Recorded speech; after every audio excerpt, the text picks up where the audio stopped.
that I ever did. But in any case, I just want to say to Brian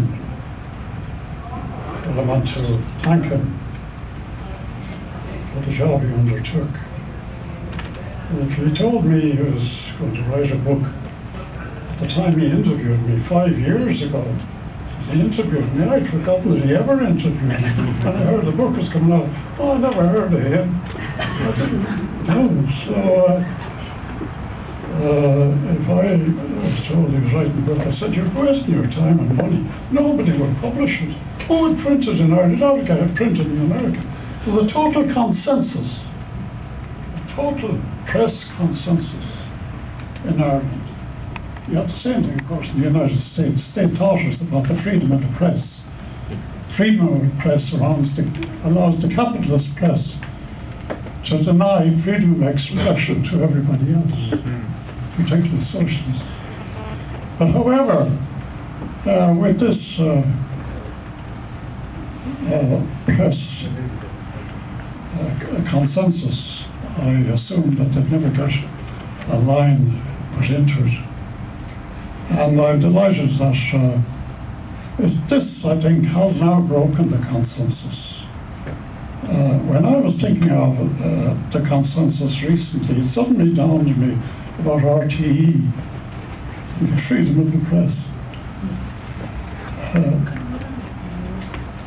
I believe RTE must have a censorship board. I mean, I am definitely censored. The Workers' Party is censored. But Michelle Smith, the greatest athlete of all time, 3 gold medals, she's censored. You'll see everyone that ever took part in the Olympic Games on RT. Not Michelle. She's barred. Mick McCarthy is censored. Why? He was on the wrong side. It's Roy Keane is the one. Mick McCarthy is censored. We see every World Cup match, except the 2002 World Cup. That's Mick McCarthy's, where they got into the last 16 and drew with Spain to get into the last 8. They were only beaten on penalties. You will never see them. And people like Robbie Keane that are coming to the end of their careers, and yet you'll never see them playing in the World Cup because of the censorship.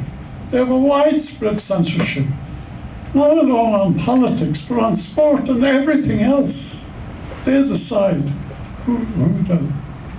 So that's what you have to break through in this, and it's quite extraordinary. I was amazed at the crowd turned up at the launch the other night. I couldn't believe so many knew about it, and then I discovered that it's one of the largest sellers, 4th largest seller or something. I don't know. I can't follow that at all, because what I want to thank you for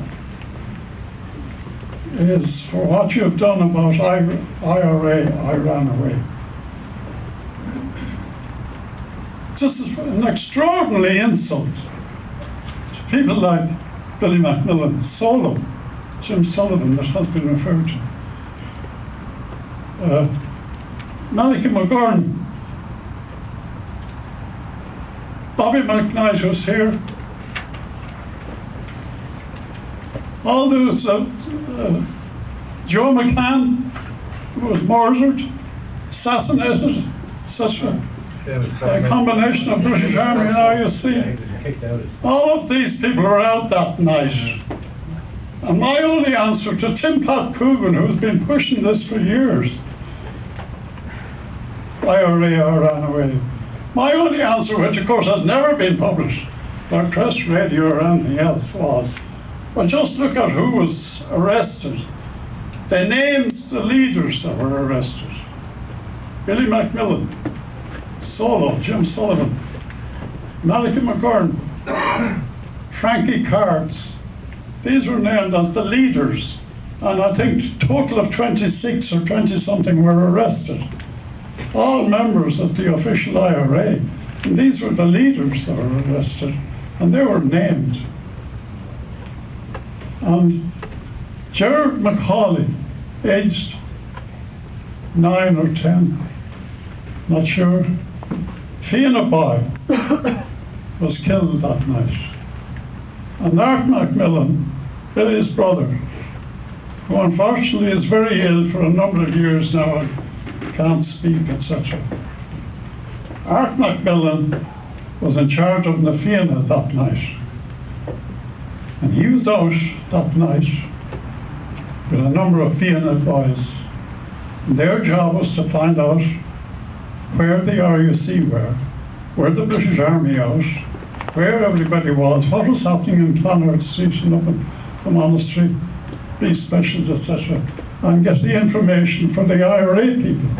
And the IRA discovered that the RUC were surrounding the areas that the B-men were burning all the houses in. And they couldn't get near that area. So they got in conflict with the RUC that night. And young Gerard Macaulay was shot. That was an awful blow to Art.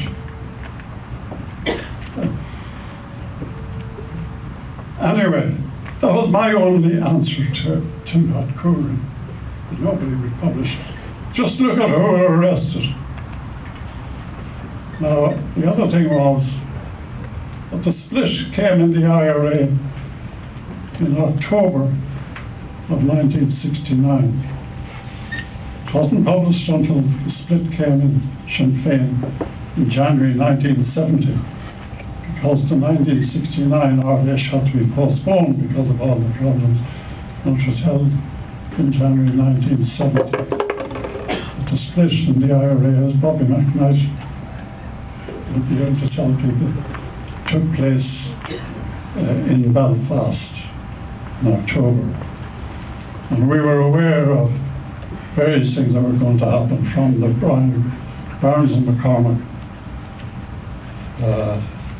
I was in Mullingar, was it, in August of 69, am I right?